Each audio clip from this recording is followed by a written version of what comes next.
Tere hommikust üle pikka aja. Terve suvi me ei ole teinud mitte midagi. No, põhimõtteliselt puhanud. Tekkisid vahepeal mingid muud huvid. Ja terve suvi ei ole autodest mitte midagi filminud. Seekord on siis mul testis üks Škoda, mida oodati juba päris pikka aega.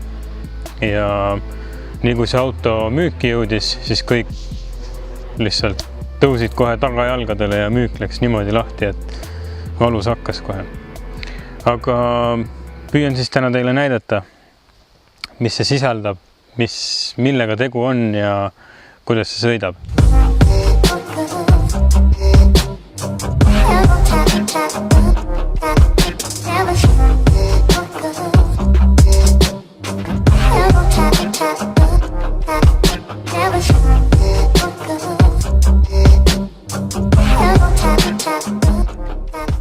Sellel autol on siis kapoti all bensiinimootor, mis on turboga ja mis toodab 132 kilovatti. Mootori külge on pandud 7-käiguline DSG käigukast ning 2 veovõlli. Edasi tahasilda läheb kardaan ning seal vahepeal on mingi Haldexi moodi laadne asi, mis paneb veel tagarattad ka tööle. Selle Kodiaki esiots on minu meelest väga meeldivalt agressiivne selline kuri tuli. Et alguses oli see udutuli siin muidugi suht selline võõrkeha, aga mida kauem ta nüüd on olnud siin müügis ja linna vahel seda näinud olen, siis see hakkab vaikselt juba ära harjuma. Et noh, Škodal tuli see haigus vist juba alates Jetist äkki või Jetil oli selline paistes lähituli ja siis siin kuskil oli mingisugune udutuli, päevasõidutuli, mis iganes, et suht kohmetu nägi välja, aga noh, siin nende kandiliste nurkadega näeb see palju parem välja. Edasi see kapott. Mulle eriti meeldib see, et kui tavalistel autodel lõpeb tiib siit kuskilt ja siit hakkab kapott, siis sellel autol on selle küljejoone sisse viidud see kapott. Kui ma ei eksi, siis Superb oli esimene auto, Superb 3 siis. Oli esimene auto, millel selline lahendus tehti ning Kodiak on selle järel. Noh, arvatavasti nüüd tulevikus hakkavadki autod niimoodi tulema. Aga väga ilus lahendus. Ei ole mingisuguseid siin vahesid ja nõmedusi. Rattad on ilgelt suured, 19 tollised. Offroadile või kruusatee peale nendega ei tasu minna. Nendega ei ole nii mugav, raputab kõvasti. Et pigem linna ja linnamaasturiks ainult. Muidu asfaltteel kurvides on ülistabiilne nende rehvidega. Ja kui te elate maakohas, siis võtke lihtsalt väiksema diameetriga aluväljad või tavalised väljad. Ma ei teagi, mis siin kõige väiksemad on. Äkki on 17 kõige väiksem. Aga siis on ka see rehv siin peal ilge baloon.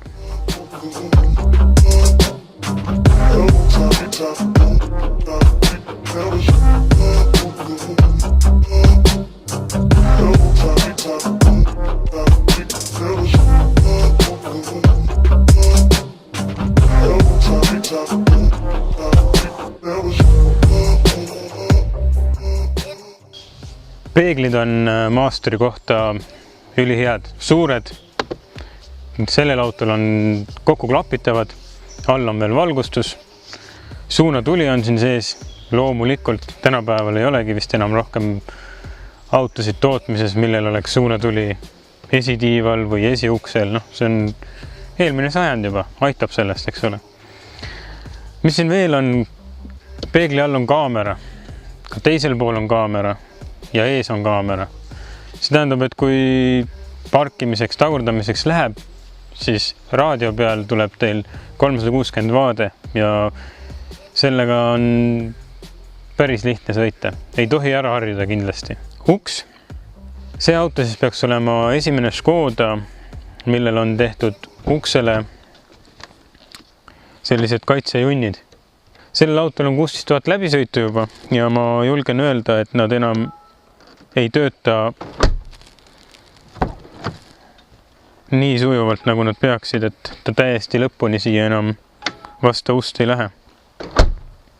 ka tagaosa on sellel autol suht normaalne, et disain nii enam-vähem, et muidugi esiots on natuke vingem, oleks võinud seda agressiivsust siia tahaossa rohkem natukene panna, aga noh, nii see auto välja tuli, aga siin siis on elektriline tagaluuk, mis käib nupuvajutusest lahti, käib jalaga viibates ja sellel autol on 7 kohta. Taga on istmed ainult, ma arvan, laste jaoks.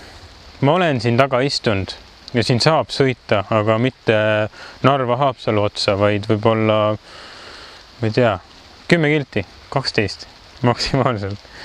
Et tagaistmeid nii lihtsalt kohe kätte ei saa, kui see keskmine rida on täitsa tagumises asendis. Selle jaoks tuleb keskmist istmerida natukene ettepoole tõmmata ja siis saabki lihtsalt need kätte. Peatoed üles ja palun 7 sõitke kuhu tahate. 2 lapsega muidugi. All on siin veel ruumi hästi palju. Veel all on suur varuratas ja ideaalne. Kui istmeid vaja ei lähe, siis on mõnusalt suur universaalilik pagasiruum. Üks väga hea asi veel, mis mulle väga meeldib, on selline kärukonks. Teate miks? Sellepärast sa ei pea kuskilt siit alt otsima kuulpead, siis sa pead otsima sellele võtme, siis sa ei tea, kus see võti on täpselt, sest et sa ju autovõtme külge ometi ei pane seda nõmedust. Aga niimoodi, vajutad nuppu, tuleb välja, jalaga tõstad ülesse, käed jäävad puhtaks. Tagasi käib täpselt samamoodi. Ja kadunud ta on suurepärane.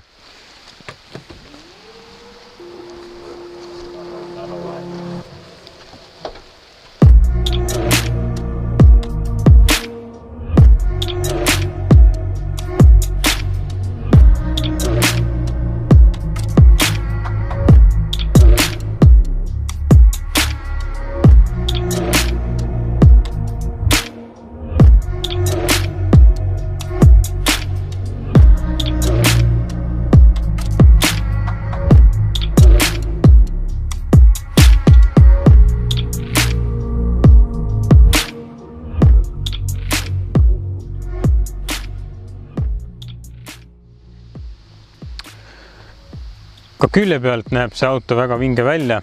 Pikk, suur, mitte nii väga kõrge. Täpselt nii nagu peab. Minu meelest sellisel autol on mida heledam värv, seda ilusam ta on. Et see on selline natuke tume ja no vahet ei ole. Üldiselt tagaiste, tagauks. Tagauksel on täpselt samamoodi need plastjullad. Kõigil 4 uksel on see väga hea. Sisu on ilus. Mulle meeldib. See on just see, et must põrand, valged istmed. Polstrid on ka osaliselt siit valged. Siin on siis sellised kardinad veel. Tagumine istmerida. Tagumine istmerida on natukene ettepoole nihutatud. Et saaks kõige tagumised istmed välja, ehk siis välja tulevad üles. Aga ka siis, kui nad on natukene ettepoole nihutatud, saab täiesti vabalt siin istuda. Vasak esiiste on minu kasvu järgi pandud ja parempoolne iste on täpselt sama kaugele reguleeritud. Et siin kannatab olla. Ja kui taga kedagi ei ole, siis lihtsalt saame seda veel tahapoole nihutada. Ja selja taga ka veel. Et väga hea, suurepärane, väga lihtsalt ja mugavalt liiguvad tagaistmed. Et keskel on veel käetugi koos 3 topsihoidjaga. Eriti mulle meeldib see, et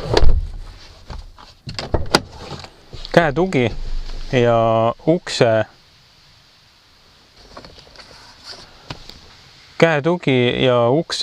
käetugi on samal kõrgesel. Et nii on siis eriti mugav. Esimese peatoe külles on selline tahvlihoidja.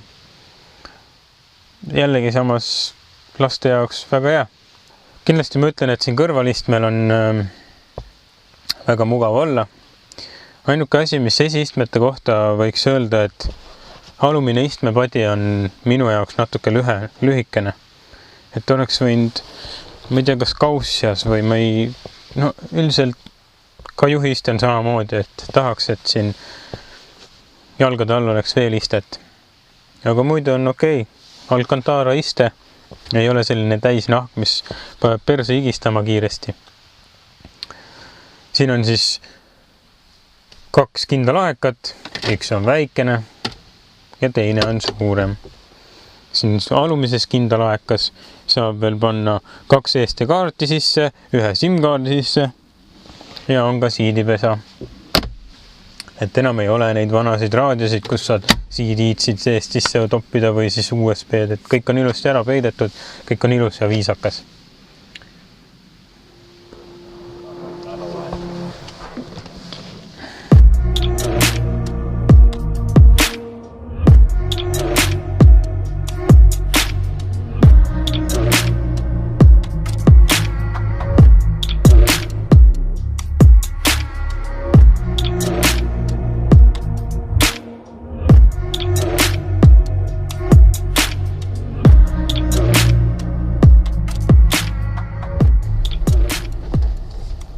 Ütlen kohe ära, et selle auto off-road omadusi ma ei hakka testima.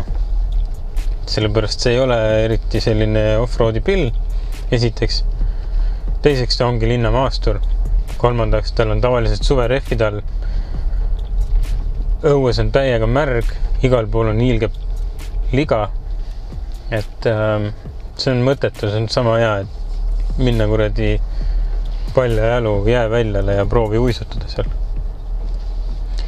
Muidugi metsa vahel ma proovisin üht väikest küngast, ajasin diagonaalis olevad rattad õhku ja siis vaatasin, mida ta teeb. Et kõik ESP-d, stabilisaatorid või asjad, need olid peal ja aega läks natukene, aga noh, üles ta sõitis. Et kontrollisin ka, et tagumine vasak rattas oli täiesti õhus. See ei puudutanud maad, et sõitis ilusti. Salong on, nagu ma ütlesin ennem, meeldivalt hubane. Siin ei ole musta lage, mis seda hubasust veel rohkem looks, aga siin on kõik selline mõnusalt kodune. Või kuidas ma ütleksin? Jah, ma ütlengi, et siin on kodune tunne. Et istumisasendit ma päris selliseks ei saanud, nagu ma tahtsin. Et esiteks on see, et istmepadi on lühikene. See oleks võinud olla natukene pikem. Teiseks, kui ma panen rooli täiesti sülle, siis ta katab mul tahomeetri ja spidomeetri ära. DSG käigukast. Need DSG käigukastid mulle ausalt öeldes ei meeldi, aga see on autode tulevik. Sellest ega mööda ega ümber ei saa enam mitte kuidagi. Seega püüame harjuda ja püüame leppida. Miks mulle see ei meeldi, ma ei hakka praegu sellest rääkima. Äkki võib-olla mingi muu kord. Aga peeglid on suured, nagu ma ütlesin, tahan ilusti kõike näha. Katuseluuk toob väga palju valgust tuppa.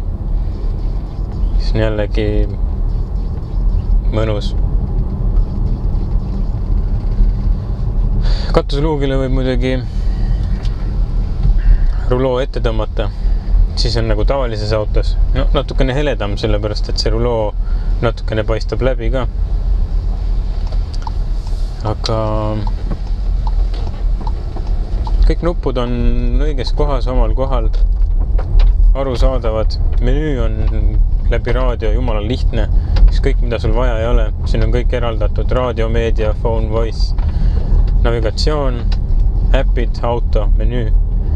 Et läbi rooli siit mingist nupukestest kangedes, see on minimaalne, mis seal üldse saab seadistada. Et mulle meeldib. Üldkokkuvõttes, kas ma soovitan seda autot? Jah, kui teil on 43 000 eurot sellise auto eest, ostke, sõitke, nautige. Et mina kiidan heaks.